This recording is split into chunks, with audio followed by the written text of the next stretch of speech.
जून 2025 और 21 जून 2025 का current affairs हम लोग अपने सेशन में करवाने वाले हैं फ्रेंड्स। तो देखिए दोस्तों, तो आज का फर्स्ट क्वेश्चन है 2025 के साहित्य अकादमी बाल साहित्य पुरस्कार में हिंदी के लिए किसे सम्मानित किया गया है। इसमें ऑप्शन हमारा डी सही होगा, सुशील शुक्ला को सम्मानित किया गया। ऑप्शन नंबर डी सही है, सुशील शुक्ला को सम्मानित किया गया है। इसका सोल्यूशन देखिए, 18 जून 2025 को साहित्य अकादमी ने युवा पुरस्कार और बाल साहित्य पुरस्कार 2025 के विजेताओं की घोषणा की। युवा पुरस्कार के लिए 23 युवा लेखकों का चयन विभिन्न भारतीय भाषाओं में किया गया, जबकि डोगरी में कोई पुरस्कार नहीं दिया गया है। उल्लेखनीय विजेताओं में अंग्रेजी के लिए अद्वैत कोट्टारी, हिंदी के लिए पार्वती तिर्की, तमिल के लिए लता समीहार, तेलुगु के लिए प्रसाद सूरी, असमिया के लिए सुप्रकाश भुयान, बंगाली के लिए सुदेशना मोइत्रा, कन्नड़ के लिए आर दिलीप कुमार और मलयालम के लिए अखिल पी धर्मजन शामिल है। बाल साहित्य पुरस्कार के लिए 24 लेखकों को चुना गया, जो बच्चों के साहित्य में योगदान को सम्मानित करता है। प्रमुख विजेताओं में अंग्रेजी के लिए नितिन कुशालप्पा, एमपी, दक्षिण भारतीय मिथक और दंत कथाएं पुनर्कथन, हिंदी के लिए सुशील शुक्ला, एक बट्टे 12, बंगाली के लिए त्रिदिव्य कुमार चट्टोपाध्याय, कन्नड़ के लिए के शिवलिंगप्पा हंडीहाल, कोंकणी के लिए नयना आदारकर, मलयालम के लिए सृजित मुथेदात और तेलुगु के लिए गंगी शेट्टी शिवकुमार शामिल है।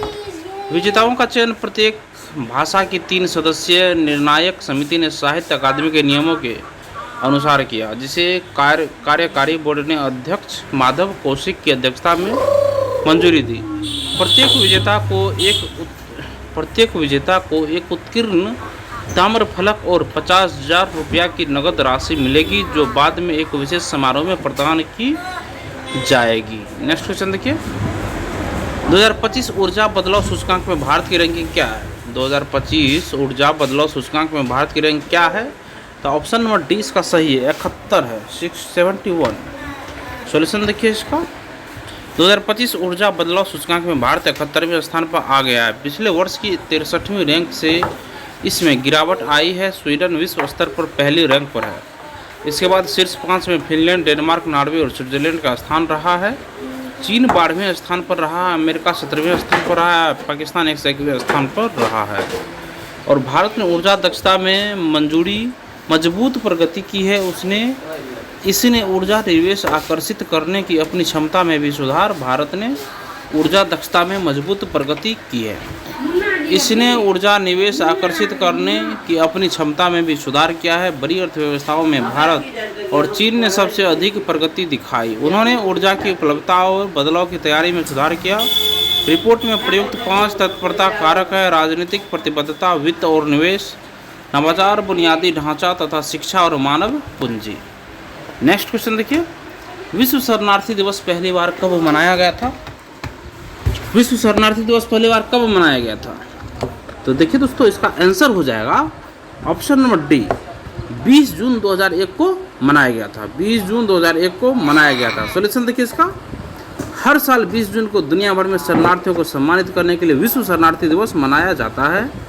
विश्व शरणार्थी दिवस 2025 का विषय है शरणार्थियों के साथ एकजुटता है। यह दिन पहली बार 20 जून 2001 को 1951 के शरणार्थी सम्मेलन के 50वें वर्षगांठ मनाने के लिए मनाया गया था, जो शरणार्थियों की सुरक्षा में मदद करता है।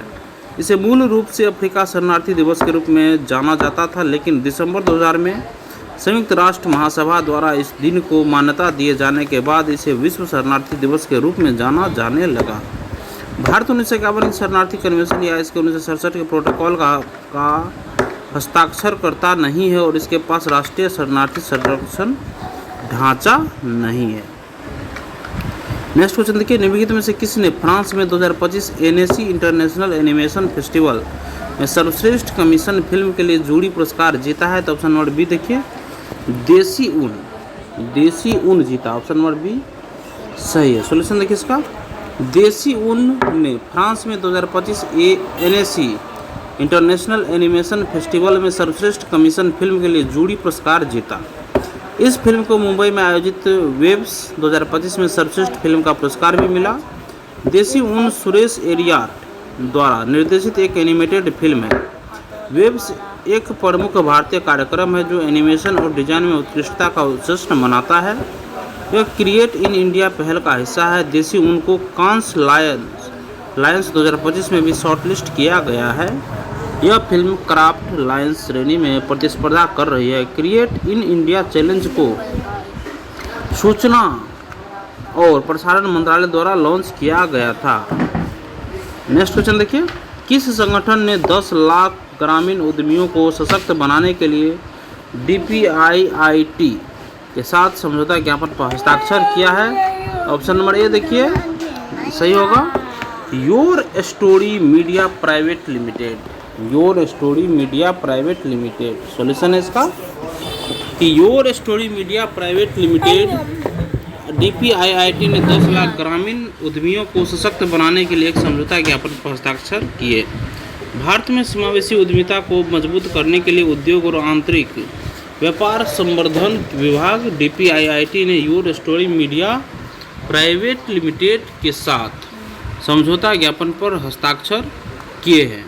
यह साझेदारी DPIIT के ज़मीनी स्तर पर उद्यमिता को बढ़ावा देने और टियर 2 और 3 शहरों और ग्रामीण भारत में उभरती प्रतिभाओं का समर्थन करने के दृष्टिकोण के अनुरूप है।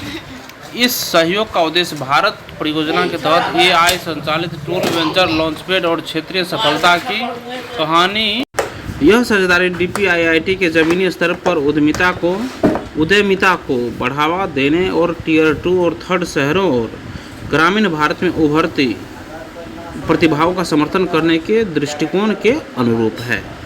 इस सहयोग का उद्देश्य भारत परियोजना के तहत AI संचालित टूल वेंचर्स लॉन्चपैड और क्षेत्रीय सफलता की कहानी कहने के पहल के माध्यम से 1 मिलियन उद्यमियों को सशक्त बनाना है।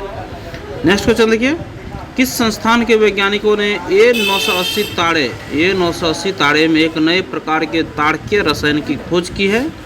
ऑप्शन नंबर डी देखिए, भारतीय खगोल भौतिकी संस्थान IIA सही होगा। सॉल्यूशन है इसका भारतीय खगोल भौतिकी संस्थान IIA के वैज्ञानिकों ने ओफिचस तारामंडल में स्थित A980 तारे में एक दुर्लभ तारकीय घटना की खोज की गई है।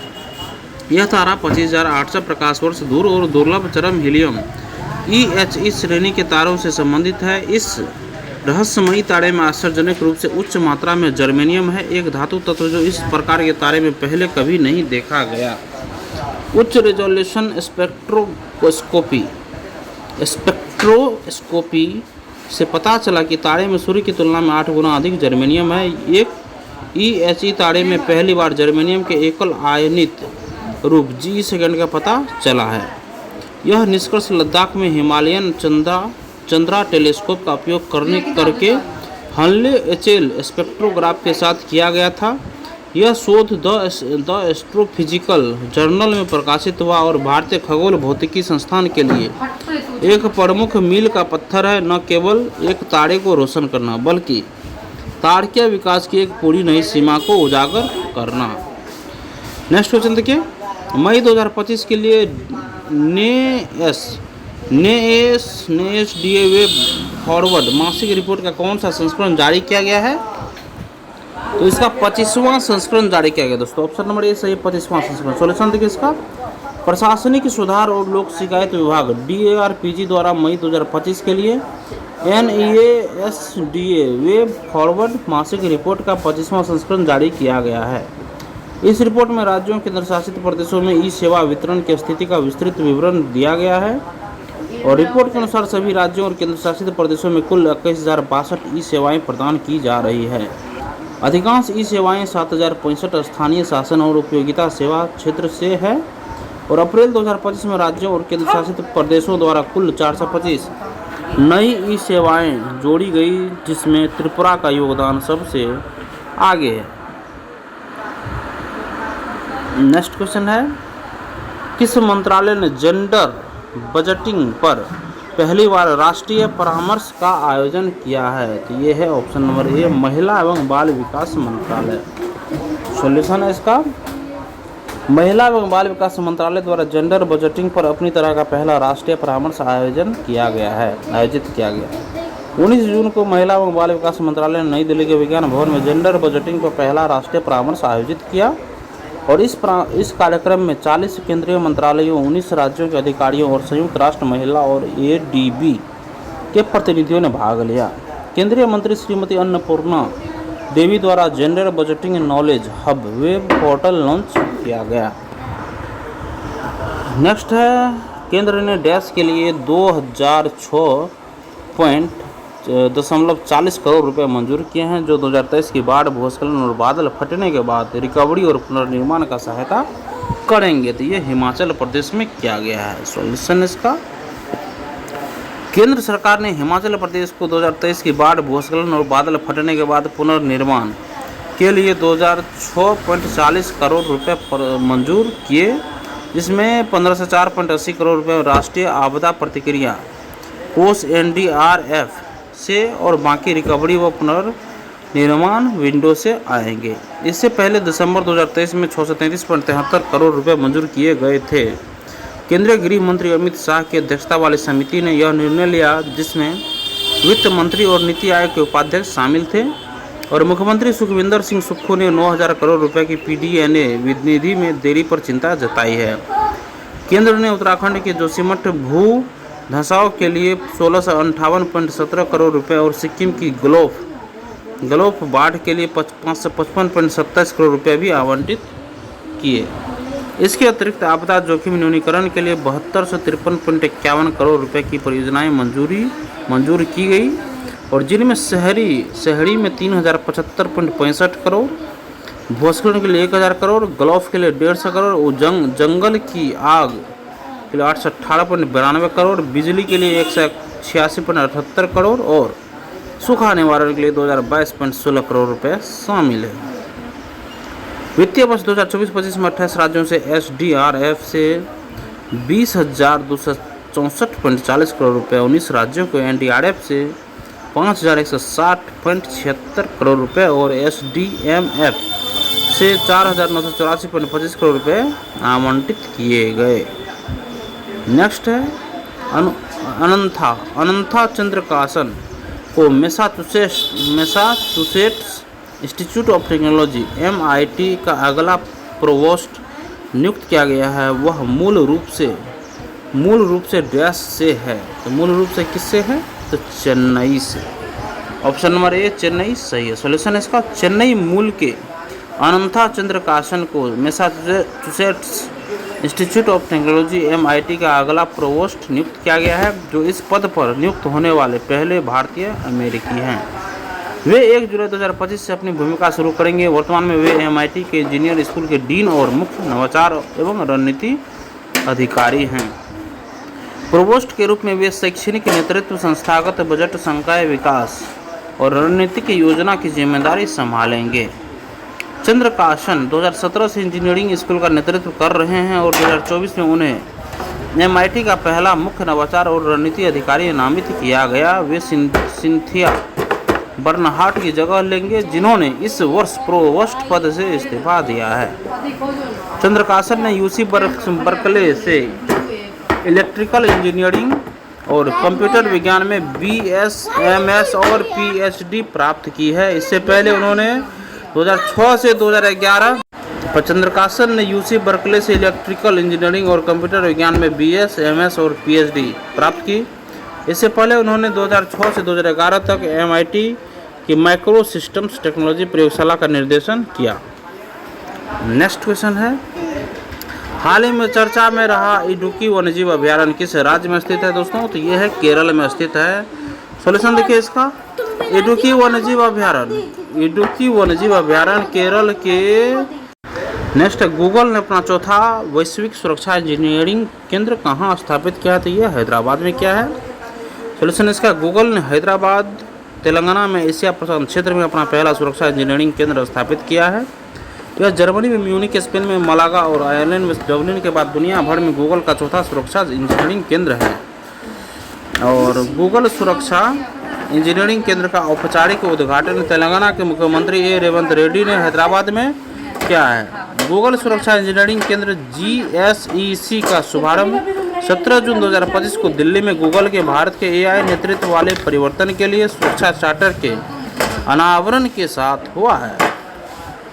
गूगल इंटरनेट से जुड़ी सेवाएं प्रदान करता है। दुनिया भर में अपने उपयोगकर्ता की गोपनीयता, सुरक्षा, सामग्री की जिम्मेदारी और पारिवारिक सुरक्षा की रक्षा के लिए गूगल ने 4 सुरक्षा इंजीनियरिंग केंद्र स्थापित किए हैं। म्यूनिक सेंटर फर्स्ट है इसका, जो जर्मनी में है। यह गोपनीयता और सुरक्षा इंजीनियरिंग में विशेषज्ञता रखता है।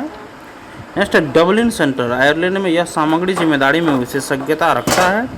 थर्ड है मैलागा सेंटर, स्पेन। यह यूरोप के लिए साइबर सुरक्षा का केंद्र है। हम नेक्स्ट क्वेश्चन देखिए एक बार ब्रीफ में। पहला क्वेश्चन है 2025 के साहित्य अकादमी बाल साहित्य पुरस्कार में हिंदी के लिए किसे सम्मानित किया गया था? तो ये किया गया है, तो ये सुशील शुक्ला को किया गया है। नेक्स्ट है 2025 ऊर्जा बदलाव सूचकांक में भारत की रैंकिंग क्या है? तो ये 78वीं रैंकिंग है। नेक्स्ट है विश्व शरणार्थी दिवस पहली बार कब मनाया गया था? तो 20 जून 2001 को मनाया गया था। नेक्स्ट, निम्नलिखित में से किसने फ्रांस में 2025 NSC इंटरनेशनल एनिमेशन फेस्टिवल में सर्वश्रेष्ठ कमीशन फिल्म के लिए जूरी पुरस्कार जीता है? तो देसी उन।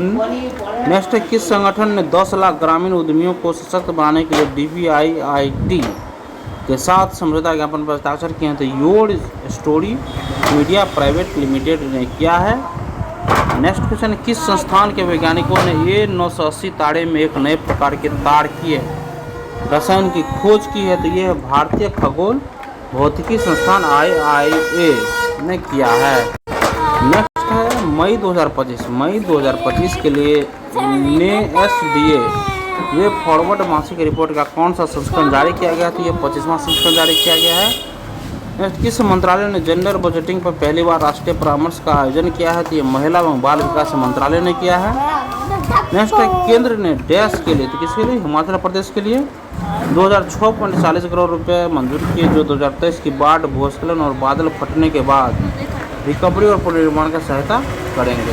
नेक्स्ट है, अनंथा चंद्रकाशन को Massachusetts institute of technology MIT का अगला प्रोजेक्ट प्रोवोस्ट नियुक्त किया गया है। वह मूल रूप से चेन्नई से है। नेक्स्ट क्वेश्चन देखिए, हाल ही में चर्चा में रहा इडुक्की वन्यजीव अभयारण्य किस राज्य में स्थित है? दोस्तों ये केरल में है। नेक्स्ट, गूगल ने अपना चौथा वैश्विक सुरक्षा इंजीनियरिंग केंद्र कहाँ स्थापित किया है? तो ये हैदराबाद में स्थापित किया है। और इसी के साथ हमारा सेशन यहीं खत्म होता है। धन्यवाद।